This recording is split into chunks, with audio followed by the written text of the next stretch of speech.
and welcome to GCU Review. Getting closer.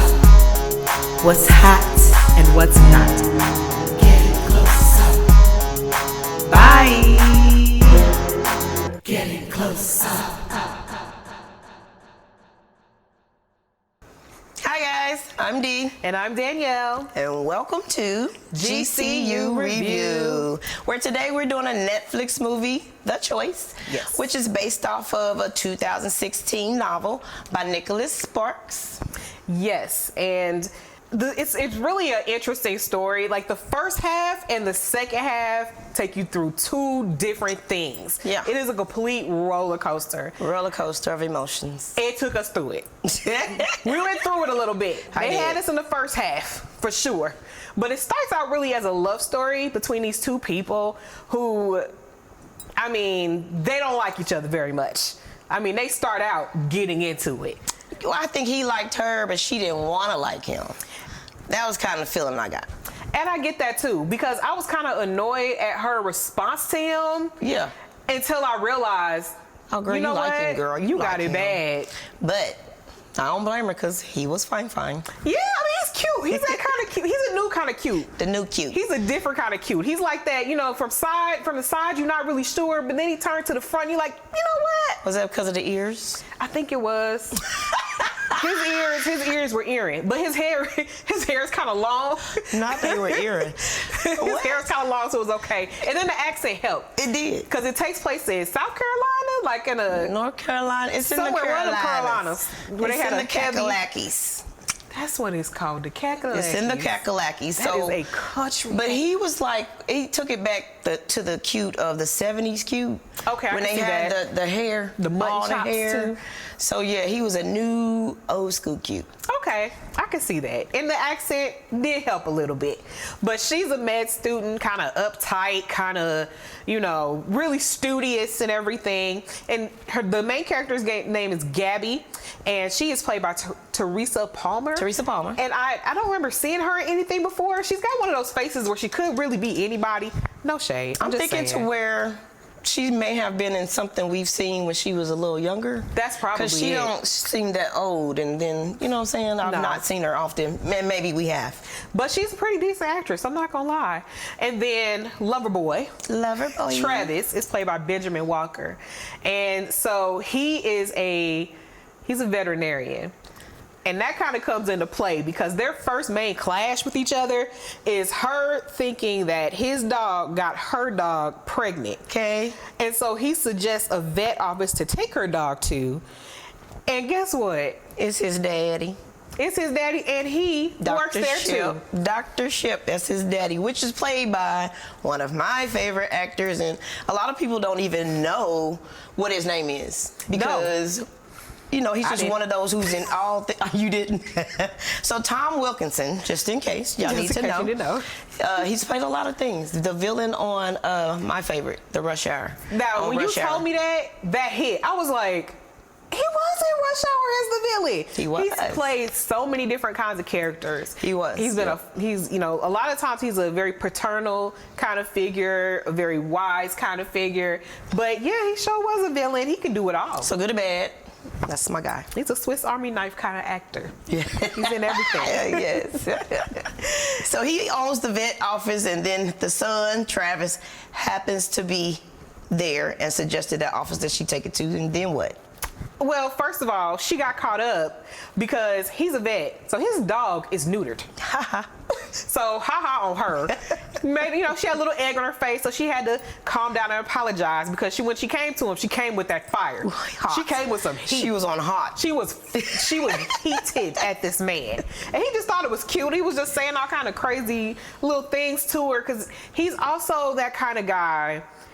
He's a ladies' man. Everybody knows he's a ladies' man. He came off as a player. He came off as a player, slick, smooth, saying stuff that she felt like was inappropriate because he could see that she liked him because he kind of liked her too, but neither one of them wanted to like each other. Yep.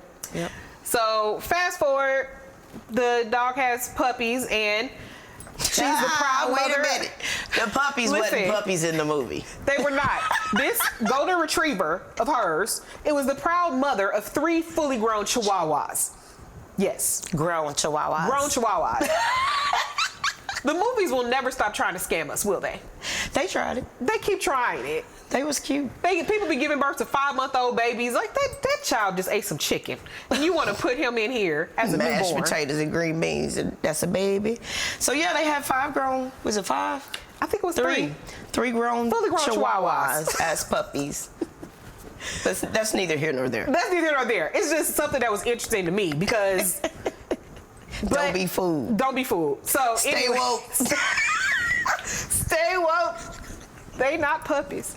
So, so their relationship progresses, and things get like really steamy between the two of them. Like as they're trying to avoid each other. But there's a catch. The catch is Miss Gabby has a boyfriend already, a doctor boyfriend, which is played by who? Superman. Smallville. So she, like, I saw him, I was like, oh my gosh, that's Smallville, that's Superman. Her boyfriend is Superman. And she done cheated on Superman. And y'all. Travis then swooped in on Superman's girl. And she done cheated on him. She done cheated on him. Yeah. But, you know, it was bound to happen. The chemistry was too tight between them. And eventually push come to shove and she got to make a decision. Which one you want? Do you want him? Who do you love? Or do you want me? Are you sure? She don't know. So, so they go through that, you know, as most times that's the main conflict in the movie. But they end up getting over it and finding out that they really want each other. And he shows up at her parents' house to propose to her while she's still mad at him. Because she's mad at him because she cheated on her boyfriend with him. That's neither here nor there. I don't understand how that works. But anyway, she's fully having an argument with him and he's proposing to her at the same time. And her mama said what?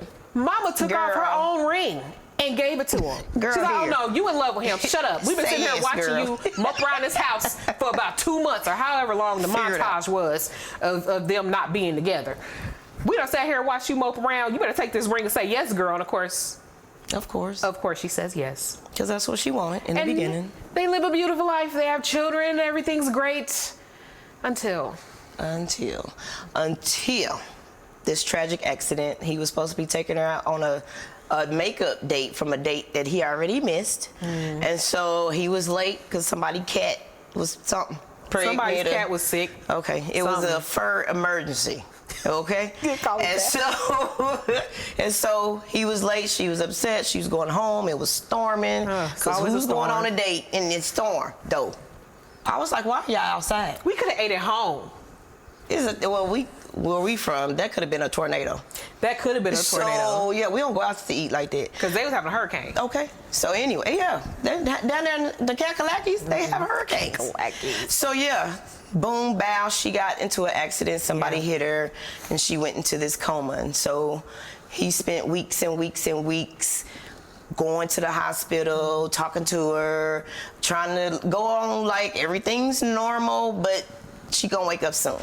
Right. So her doctor just happened to be her ex-boyfriend. Dr. Smallville.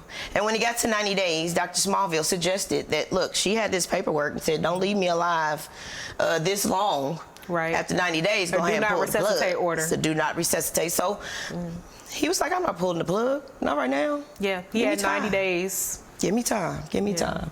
So then what happened? So this is the part where it takes you through it. Because you are watching this man with their 2 children who are like 11 or 12 at this time. Preteens. They done went through a whole montage where they done grew up in 10 minutes. Within 10 minutes. But that's okay. Much like the Chihuahua puppies. It's the movie. But you know, I'm over it. I'm over it. I'm not mad.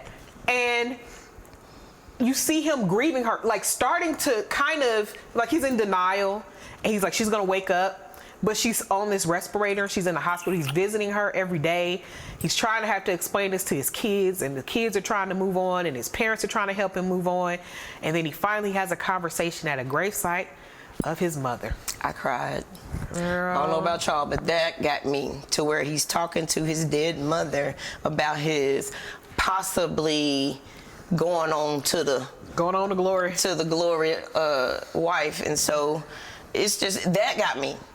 I cried. I felt something too. My eyes are still kind of made of titanium a little bit, but I felt something. I ain't gonna lie. I do have a little bit of a heart. I ain't completely the Grinch. But that was a tough moment. It was. But you know what got me about the hospital? Her parents never came once. Whoever did that movie, y'all should have had her parents at least once at her bedside. Oh my gosh, you right. Her parents never came to visit her. They had that one little scene, you gonna get married, girl, hear the ring. And then you never saw them again. It was his daddy that was there and helping him through that process. So I don't know if they were trying to do it from his perspective and left the parents out, or maybe I don't know what that was, but y'all should have had the parents at the hospital. That's an interesting choice. We met the mom and dad, so we should have seen the mom and dad at least once. At least once. This woman has been in a coma for almost 90 days. Especially at the decision that he had to make to go ahead and pull the plug. They should have been at least, but that's me. So he's going through this process, and you are fully convinced that you are going to have to take this journey with him as he lays his wife to rest and he lets go. Because one of the other themes in this whole movie was about belief.